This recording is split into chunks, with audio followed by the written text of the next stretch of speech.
Welcome to this week's edition of In the Clubhouse with EMD. I'm Andy Kirikides, joined by my wonderful co-host, Keith Glasser. Keith, how we doing? Great. How are you? Good. Excited to be here. Got a good topic today. Hopefully we get some guys who are listening and are going to get a chance to experience some coach interaction and potentially some visits. So we're going to talk a little bit about questions to have prepared to ask coaches and some questions that you should be prepared to answer, either on the phone or when you get in that visit setting. So let's kick it off here. What do we got? Yeah, you're going on visits, whether it's official, unofficial, whatever. You're going to go sit in an office and talk to a coaching staff about your interest in that program, whether you're being recruited or not. And, I think the thing that families and student athletes need to understand is when you go sit into those offices, and can be a little pressure filled, right? Like you're in front of a coach. I always like to kind of put people on the hot seat just to kind of see how they react. But you're trying to figure out how invested in the process and how invested in the program and the school that you coach at and run this family and student athlete are. So, you're trying to parse through some of the questions and what it is they're interested in. And it gives you an insight into how, kind of squared away they are, but also what level of interest they have in your program. And I think, one of the things, and, the easiest thing to kind of say is, when you go on a visit and, let's say you're being recruited by mostly Division III schools, you should know by the time you get to campus that Division III baseball only has 40 games. So if one of your questions is, how many games do you play? To me, that's like, okay, like how much do you actually know about what it is we're doing here? Because that's a pretty basic and well-known thing from a Division III standpoint. And same thing from Division II or, Division I. Division I gets 56, and I believe it's 52 at the Division II level. But you kind of want to, you can Google questions asked coaches.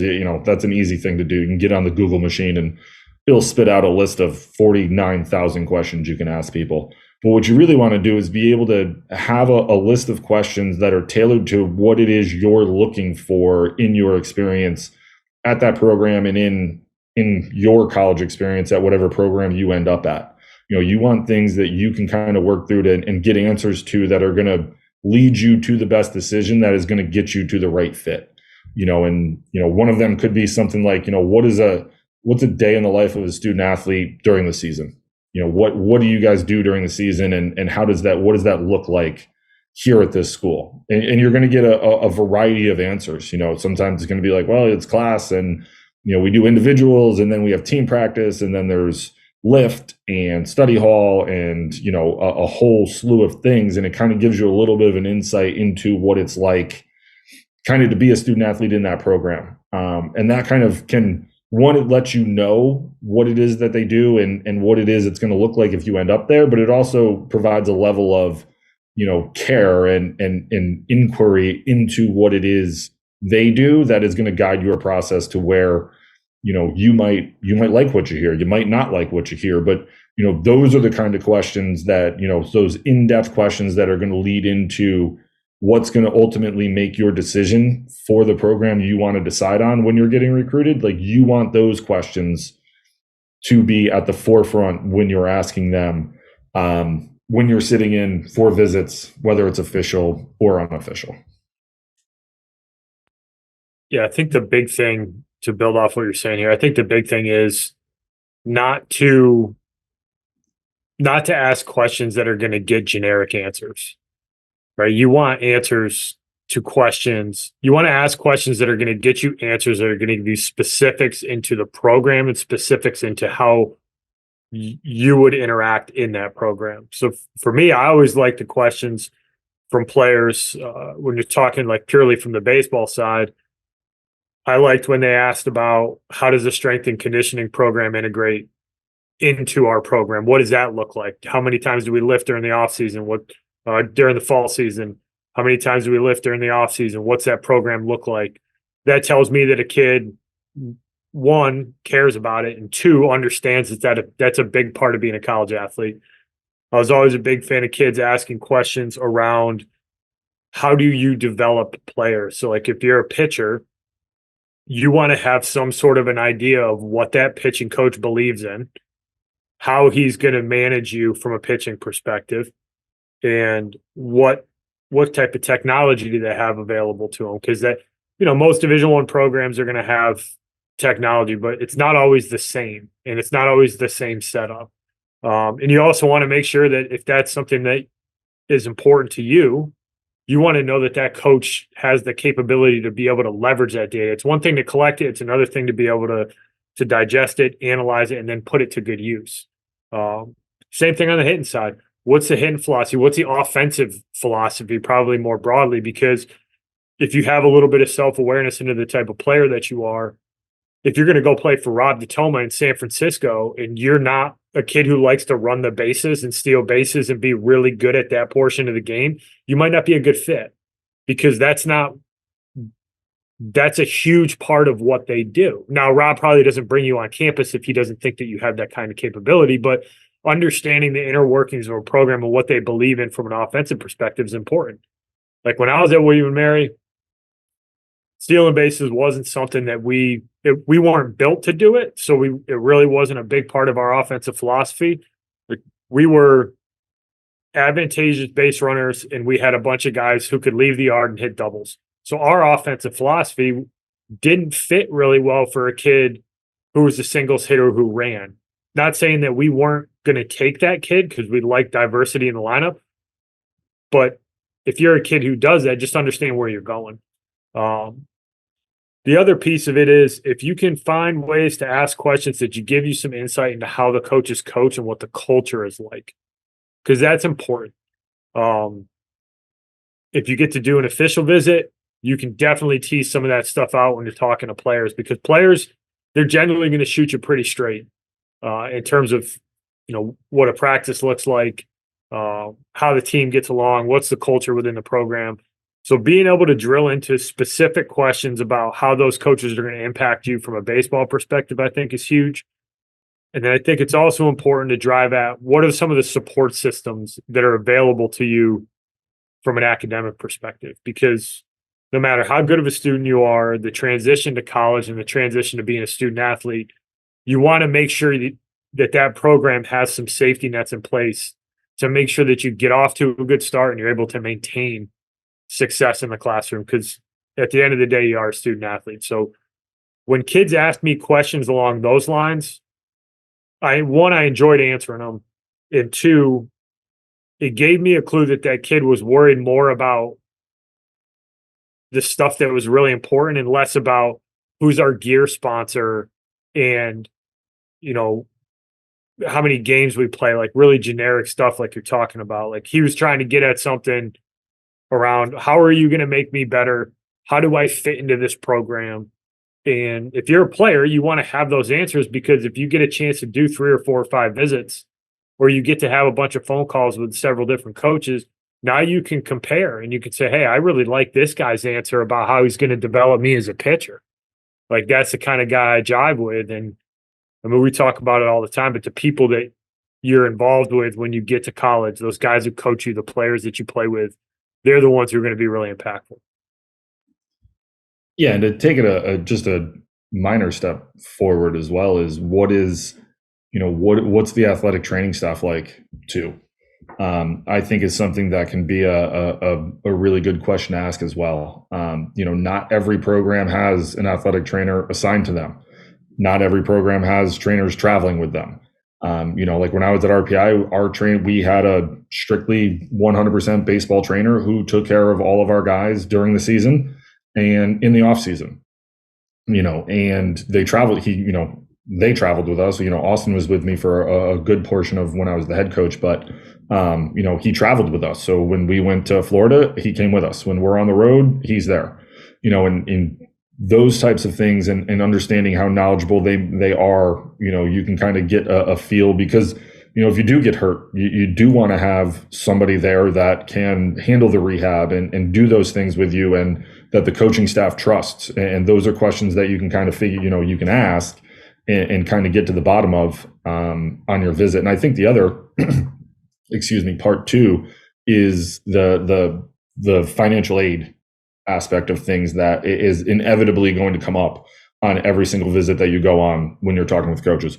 This is the part in the visit where like it is 100% perfectly fine for mom and dad and parent, guardian, whatever, to chime in and ask questions as well. Not to say that it's not okay for you to ask some questions as a parent, guardian, in the other stuff, but you really want it to be geared, and coming from the student athlete, because they're the ones that's going to be experiencing this and living this every single day for the next 4 years. You want to be comfortable, yes, with the coach that you're going to be leaving your son with for the next 4 years. But when you get to the financial aid and the support, to your point, the support thing and things like those are things as parents you want to be concerned about and ask those questions as well. Like, what type of academic support is there? Is there, what type of mental health things do we have on campus if that is something that is, a concern of yours? All of those types of things that, that are beyond the baseball field as a parent, you 100% have the full authority and the right to ask those questions and get those answers. And coaches should know them, so, and it should tell you something if they don't know them. So those are things that you can start to kind of figure out when you're on these visits, how to ask, what to ask, those types of things. But the things that, and I think what we're both driving at here is you want to get to the point of, you want to have a list of questions of things that are important to you and what it is that you're going to be, what you want out of your college experience, both from an athletic and academic standpoint and from a support standpoint, so that, mom and dad, when you go there, he goes there, that he's going to be taken care of off the field. And then the student athlete knows, like, okay, I'm going to be taken care of on the field as well. Like, where I got guys who can coach me, who can develop, who can do these things. And when you get the answers that you like, then you're going to be able to really narrow down the programs and the schools that you're ultimately going to decide on where to go. Spot on. So I'm going to pose a question to you, because you've sat in this seat quite a few times, and I know I've sat in it as well. We hit it from a little bit of a different perspective, but like, what are some of the questions that you liked to ask kids when they were on a visit, and something that players and parents should maybe prepare for and start to think about how they want to answer these type of questions? Good question. I would always like to ask, where do you see yourself right now? Like, if you were to walk into this program right now, where do you see yourself? I would like to ask, what type of, do you play other sports? What type of competitor are you? Do you like to compete in things other than baseball? Which I think can be, telling in a lot of different aspects. I used to tell my guys all the time, and I say that I'm one of the most competitive people you'll ever meet, I think. If I'm playing my grandma in Scrabble, like, I'm trying to win, man. Like, doesn't matter what it is. I made my sister cry when I was like 21 playing Candyland. Like, didn't matter. Like, I'm out to win. And I think that's like, it can tell you some stuff of like, what, like, are you interested in competing in things outside of baseball? Because that lends itself to the weight room. It lends itself to the classroom. What type of student are you? Would you say that you're a student who is on top of your stuff and you're going to be good in the classroom? Because that one of the things that you never want to worry about as a coach is, do I have to worry about this kid in the classroom? Am I going to have to hold his hand for 4 years? Is he a lifelong study hall type guy? And is he going to be bordering on being academically eligible for his entire career here? Or is this a guy that when he gets here, hey man, like, this is a kid that's going to be squared away and I don't have to worry about it because he's going to be knocking down 3 4s and above for his entire career. Because those types of things, and I think coaches have spoken to it on the podcast in the past that we've interviewed, if you really take care of the classroom, like, it generally bleeds into other parts of your life as well. And I think that those types of things, like, those kids generally are not going to be late to practice. They're not going to be, they're not going to show up to a home game with gray pants on when you're wearing your home whites. Those types of things, and those are some of the questions that I would ask, because I'm trying to, it's not necessarily all baseball that I'm trying to figure out. I'm trying to figure out if you are going to be able to fit into our program from a personal standpoint as well. Because if I have you on campus, the likelihood of me thinking that your skill set fits into our program is there, right? Like, I'm not necessarily bringing people into campus that I don't think can actually play in our program. I'm then trying to figure out, once I get you there, are you going to be able to fit in personality wise into our program? And if our program's hyper competitive, it might not be the best setting for you. And I might not be the best coach for you in those situations, because if I'm hyper competitive and you're maybe not, we might not mesh well, and I think we've had coaches talk about that on here as well. And I learned that as I got older, but I would ask those types of questions to kind of figure out, am I going to be able to mesh with this kid? And is he going to be able to come into our program and seamlessly kind of integrate himself with all of the current players that we have? And I think that's a big thing nowadays. Everyone talks about culture and, everything that they have going on. Coaches really want to figure out, whether or not you are going to be able to come in and legitimately, fit into that program with everybody. And look, the reality is, like, it's going to take you a handful. It's going to take you the fall at the very least. In some instances, it might take you a full year, because it is a huge adjustment. Like, you're going from high school into college, and, but there's tells. And I think when you do this, as long as we have, you can figure out relatively quickly. I mean, I'm not as good as Coach Rossi. Coach Rossi, guys used to leave the office and he'd be like, nope, not going to happen. I wasn't that good.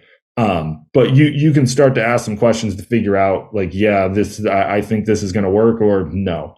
And I think the other thing too that coaches pay attention to a lot more than a lot of kids know and families realize is how you interact with your siblings and your parents on the visit. I've said it before, like, there was one instance in particular where I didn't move forward on a kid because of the way he treated his mother on his visit. I didn't like it. I thought that it was, inappropriate, and I wasn't going to deal with it.